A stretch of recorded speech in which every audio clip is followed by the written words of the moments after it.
There's a version of you that never sleeps in, never skips training, never wastes time. There's a version of you who never fails. It is waiting for you. Genuinely ask yourself a question, you at home. If you had done those things for the last 2 years, you never skipped a training, you never wasted time, you never scrolled TikTok, you never sat aimlessly on the internet typing in garbage, never played video games, you never wasted time. You never skipped training. You were training every single day. You never slept in. You were never lazy. There's this version of you. Imagine the person you would be. Genuinely imagine what you would look like. Imagine where you would live. Imagine the car you would drive. Imagine how much your woman would respect you. Imagine the love you would see in her eyes when she looks at you with adoration like a king. Imagine your existence. That person is waiting for you. And the only thing that's stopping you from being that person is your monumental laziness. I came with this thing called perform without purpose.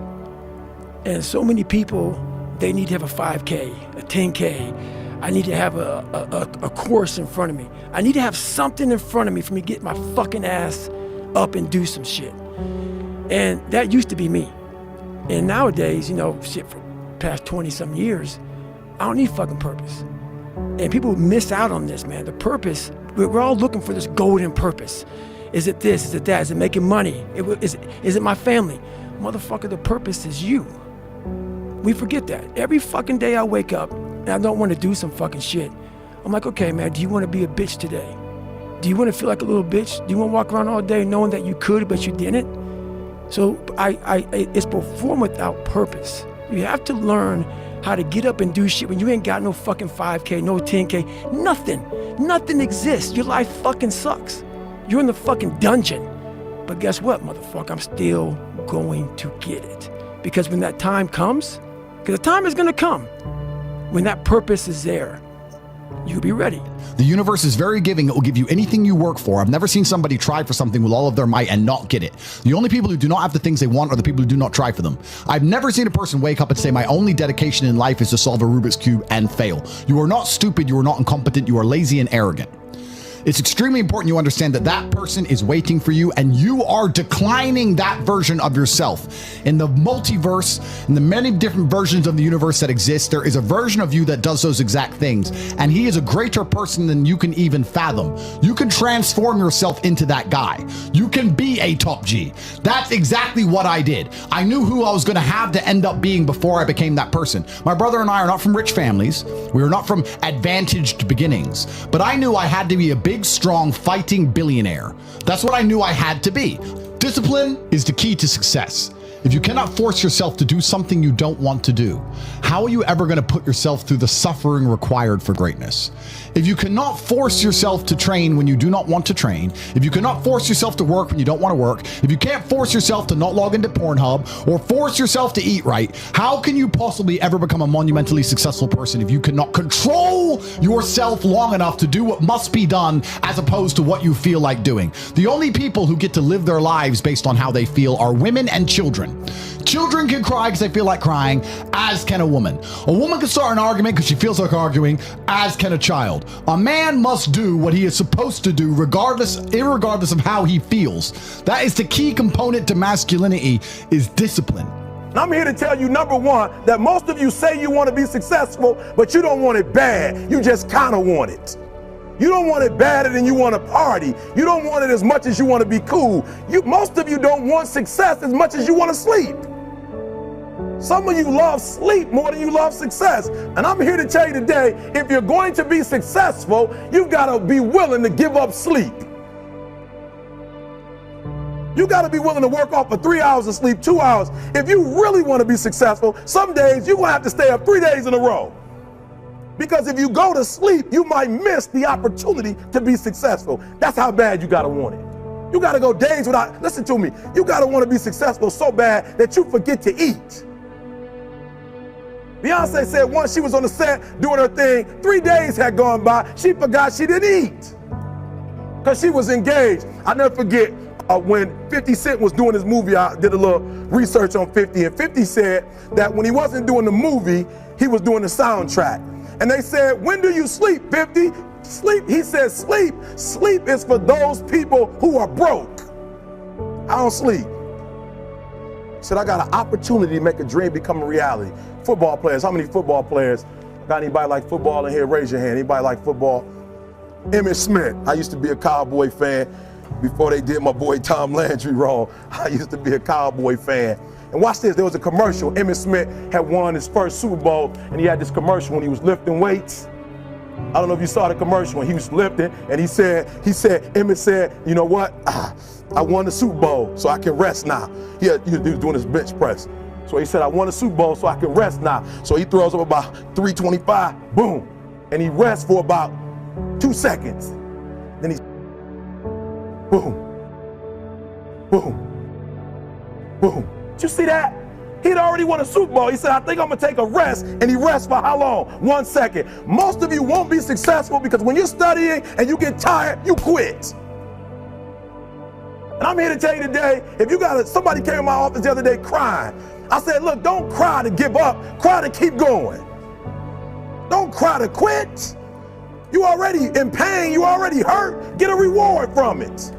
Don't go to sleep until you succeed. Listen to me, I'm here to tell you today that you can come here, you can jump up, you can do flips, you can be excited when we give away money, but listen to me, you'll never be successful until I don't have to give you a dime to do what you do. If you do not have the discipline to dedicate yourself to anything, you are going to fail and be crushed by the people who can. If you only go to the gym when you feel like going to the gym, you're never going to be as strong as the people who go to the gym when they don't feel like going to the gym. That is a reality of life. So I train every single day. I've actually heard from some people saying, you overtrain. And I explained to them, one, I don't believe in rest. I'm not you. I'm not pussy and I'm not broke like you are, Mr. Fitness Trainer, standing around the gym teaching people for $50 an hour. I don't need to listen to you. Secondly, I don't train because I want to get bigger. I train every day because it is difficult to train every day. It hurts. I don't want to. I wake up and I'm busy. I have other things to do. I don't feel like doing it. So I force myself to do it 7 days a week, 365 days a year so that I know I'm the kind of person who can do what he doesn't want to do when it needs to be done. I am that man. And it is more of a mental exercise than a physical exercise at this point. How can you ever outcompete me if I can force myself to do the things I don't want to do and you cannot? Discipline is absolutely essential for success, and you need to get very comfortable and very used to the idea of understanding that on your path to greatness, there are going to be long periods of time where you hate what you are doing, where you are dissatisfied with the actions you must undertake, where you are tired, where you are stressed. That is why it is difficult. That is why most people won't make it. If the path was easy, everybody would walk it and it would lead nowhere. 100 people start the path, 99 fall off because it is difficult, and the one person who makes it to the end gets the gold. If all 100 made it to the end and the gold was divided by 100, it wouldn't even be worth anything. The difficulty gives it value. The fact that it is difficult to do is the key component into the fact you want it in the first place. If it wasn't difficult, everyone would have it and you wouldn't want it because no one would respect it. It's supposed to be hard. You won't be successful until you say, I don't need that money, because I got it in here. So listen to me. Emmitt Smith said this at the end of the commercial. Emmitt Smith said, all men are created equal. Some work harder in preseason. I'm going to say it again because you might have missed it.